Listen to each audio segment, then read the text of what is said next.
nikapilingisha, nikaenda mbali. Mchana wa leo, Bwana Yesu, ninavaa nguvu hiyo iliyopilingisha lile jiwe, ninaivaa kwa jina la Yesu, kwa damu ya Yesu. Ile nguvu iliyepiga miungu ya Farao kule Misri, hata Farao akawafukuza wana wa Israeli, na wa Misri wakasema tumekufa sote.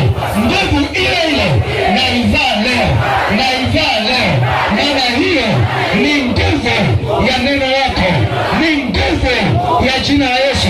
Kwa jina la Yesu, kila jiwe lililokalia biashara yangu, ndoa yangu, kazi yangu, uchumi wangu, hilo jiwe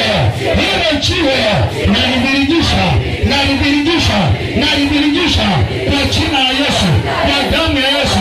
Ile jiwe la magonjwa, ile jiwe la utasa, ile jiwe la ufukara, la madeni, hilo jiwe limekalia maono yangu, limekalia uzao wangu, limekalia kizazi changu, naliviringisha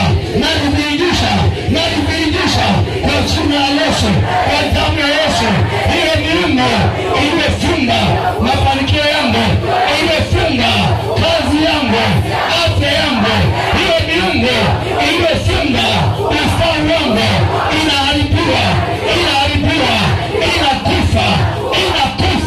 Ule mzaliwa wa kwanza wa Misri alipigwa pigo moja na yule malaika anayeharibu, alipoharibu mzaliwa